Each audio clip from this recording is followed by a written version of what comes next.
Welcome back to the Accessible Art History YouTube channel. This week we are going to examine 5 must-see works of art at the Louvre. These pieces represent some of the greatest triumphs in art history. One quick note before we get started. The Winged Nike of Samothrace and the Mona Lisa have been covered in previous videos, so we won't be covering them in this one. If you want to check them out, the links are in the description box below. The Louvre was built in the 12th and 13th centuries by Philip II of France. Originally a royal palace, it was made the official residence of the French monarchy by King Francis I into the 16th century. However, once Louis XIV built his masterpiece, Versailles, the Louvre was no longer used to house royalty. It became a storage unit, per se, for the French royal art collection. Napoleon chose to open it to the public, creating the world's first art museum. Today, the Louvre is the largest and most visited art museum in the world. On average, 10 million visitors pass through its doors each year to view its 38,000 pieces of art. Created around 130 BCE, the Venus de Milo is one of the most famous examples of Greek sculpture in the world. According to an inscription, it is believed to have been sculpted by Alexandros of Antioch. This statue was discovered on the Greek island of Milos and is believed to represent the goddess Venus, hence her name. She stands just above life size and is sculpted of marble. One of the most striking parts of the Venus de Milo is the fact that her arms have been lost to history. Therefore, we don't know what she was posed doing. Was she admiring herself in a mirror? Giving blessings to her followers? There is no way to figure this out. Regardless, the Venus de Milo is a beautiful example of classical Greek sculpture. Since its creation in 1830, Eugène Delacroix's Liberty Leading the People has become a universal symbol of resistance for the greater good. The artist painted it to show his allegorical interpretation of the Second French Revolution. We see a beautiful, bare-breasted woman climbing over a mound of corpses, almost into our space. One hand clutches a gun, while the other proudly hoists the tricolor flag of France. Men from a variety of social classes follow her, showing that this is everyone's fight. This painting depicts the events of the July Revolution in which the King of France, Charles X, was overthrown. Although this work was painted in the same year, it was meant to serve as a historical reminder that this was an event for all the people. On top of Lady Liberty's head is a Phrygian cap, a sign of freedom that dates all the way back to ancient Rome. There are soldiers, factory workers, and even a few young students following her. This serves as a reminder that this revolution was in everyone's best interest. Theodore Géricault was a master of the Romantic style of painting. This can clearly be seen in his 1818 through 1819 work, The Raft of the Medusa. The Medusa was a French naval ship that wrecked off the coast of Africa in 1816.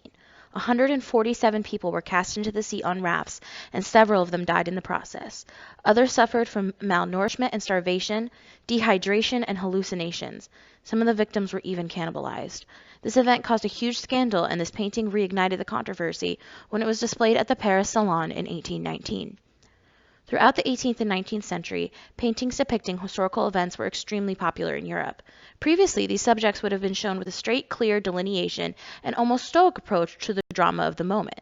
However, Géricault broke away from this. He did a lot of research to make sure his painting was accurate, but he added intense emotions, dramatic lighting, and a sense of foreboding that made it an inspiration for painters for a generation.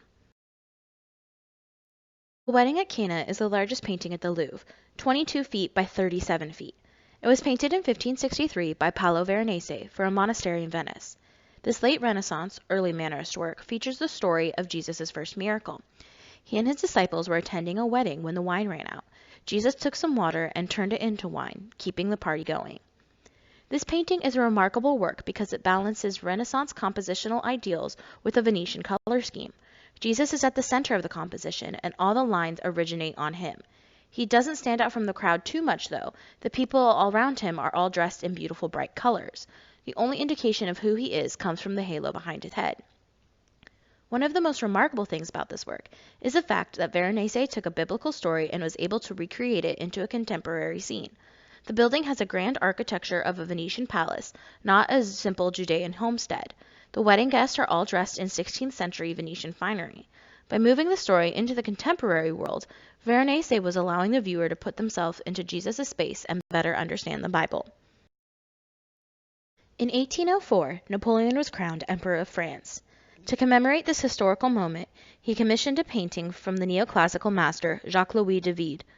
The style was a hallmark of Napoleon's reign. It combined historical events, the might of the French Empire, and classical features to create a unique artistic style. In this painting, David shows the moment when Napoleon is crowning his wife Josephine as empress.